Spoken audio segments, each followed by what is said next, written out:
ಆಗತ್ತೀರಿ. ಅವಾಗ ಅಶೋಕನೇ ರಾಜ್ಯದ ಗೃಹ ಮಂತ್ರಿ ಇದ್ದ. ಅವಾಗ CBI ತನಿಖೆ ಕೊಡಬೇಕಾಗಿತ್ತು. ತನಿಖೆ ಆಗೈತಿ. ತನಿಖೆದಾಗ ಏನೂ ಹೊಂಟಲ್ಲ. ಯಾರ ಮ್ಯಾಗ ಇವ್ರು ಆರೋಪ ಮಾಡ್ತಾರಲ್ಲ ಅವ್ರದ್ದೇನಾದ್ರೂ ಪ್ರೂಫ್ ಸಿಕ್ಕೈತೆ ಇಲ್ಲ. ಅದಕ್ಕೆ ಅದು ಕ್ಲೋಸ್ ಆಗಿದೆ. ಇದು ಕೇವಲ ವಿಜೇಂದ್ರ ಮಾಡಿರೋ ನಾಟಕ. ನ್ಯಾಯ ಸಿಗೋದಿಲ್ಲ ನೋಡ್ರಿ. ಕೆಳಗಿನ ಕೋರ್ಟ್ ಹಿಡಿದು ಹೈಕೋರ್ಟ್ ಥರ ಎಲ್ಲ ಕಡೆ ಡಿಸ್ಮಿಸ್ ಆಗಿದೆ ಈ ಕೇಸ್.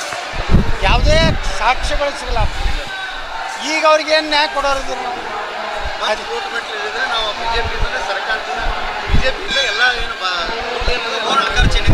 ಒಳ್ಳೆ ಅವರು ರಗಡ ಲೂಟಿ ಮಾಡ್ಯಾರ ಕರ್ನಾಟಕ. 1 ಕೋಟಿ 2 ಕೋಟಿ ಕೊಡಲಿ ಏನಾಗೋದು.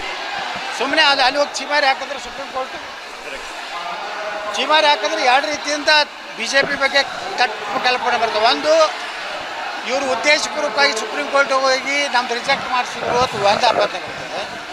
ಎರಡನೇದು, ಇವತ್ತು CBI ತನಿಖೆ ಕೊಟ್ಟಾಗೂ ಸಹ ಇದು ಏನೂ ಆಗಿಲ್ಲ ಅಂದಮೇಲೆ ಮತ್ತೆ ಆ ಏಜೆನ್ಸಿ ಕೊಡೋರು ಈಗ ನ್ಯಾಯ ಐತಿ. CBIಕ್ಕಿಂತ ವಿಶ್ವಾಸಾರ್ಹ ನ್ಯಾಯ. ಹೌದಪ್ಪ, 13 ವರ್ಷ ನಂತರ ಏನು ಸಿಗ್ತದೆ? ಏನು ಸಾಕ್ಷಿಗಳು ಇರ್ತಾವೆ? ಅದಕ್ಕೆ ಇದು ಏನಾಯ್ತು, ಸುಮ್ಮನೆ ನಾಟಕ ಮಾಡ್ಲಾಕಿದ್ದಾರೆ. ಸೌಜನ್ಯ ಅನ್ನುವಂಥ ಒಂದು ಹೆಣ್ಣು ಮಗಳನ್ನು ಒಂದು ತಮ್ಮ ರಾಜಕೀಯ ತಾಳಕ್ಕೆ ಉಪಯೋಗ ಮಾಡ್ತಾರೆ. ಹಿಂದಕ್ಕೆ ಎಡಗೈ ಜನ ಉಪಯೋಗ ಮಾಡ್ಬೋದು 8 ದಿವಸ.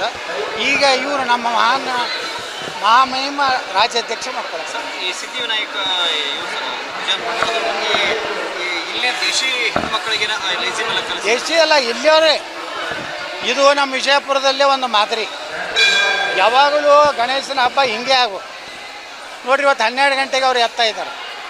ಇಡೀ ಬಿಜಾಪುರ ಜನ ಈ ಒಂದು ಕಾರ್ಯಕ್ರಮದ ಒಂದು ಕಂಡು ತುಂಬ್ಕೋತಾರೆ. ಇಲ್ಲಾಂದ್ರೆ ರಾತ್ರಿ 12 ಕ್ಯಾರ್ರಿ ಅವರೇ ಕುಣಿಯೋರು ಅವರೇ, ನೋಡೋರು ಅವರೇ. ಯಾವಾಗ ಯಾವುದೇ ಜಾತ್ರೆ ಆಗಲಿ, ಯಾವುದೇ ಒಂದು ದೊಡ್ಡ ಭಗವಂತನ ಒಂದು ಕಾರ್ಯಕ್ರಮ ಇದ್ದರೆ ಜನ ನೋಡಬೇಕು, ಜನ ಆನಂದ ಪಡಬೇಕು.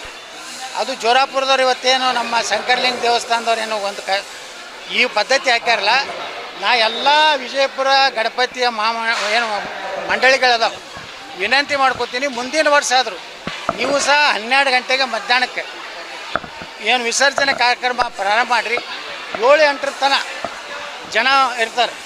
ಅಟ್ರಾಗ ಎಲ್ಲ ಮುಗಿಸಿ ಹೋಗಿ ಊಟ ಮಾಡಿ ಮನ್ಯಾಗ ಮಕ್ಕಳು. ಇದು ರಾತ್ರಿ 4-5 ಎಲ್ಲರಿಗೂ ತೊಂದರೆ, ಜನರಿಗೂ ತೊಂದರೆ, ಅಲ್ಲಿದಿಂದ ಓಡಾಡೋರಿಗೂ ತೊಂದರೆ. ಆ ಪದ್ಧತಿ ಇವತ್ತೇನು ಇವ್ರು ಹಾಕ್ಯಾರಲ್ಲ, ಇದೇ ಪದ್ಧತಿ ಮುಂದಿನ ವರ್ಷ ಆದರೂ ಈ ಬಿಜಾಪುರದಲ್ಲಿ ಜಾರಿ ಆಗ್ಲಕ್ಕೆ ನಾವು ವಿನಂತಿ ಮಾಡ್ತೀವಿ.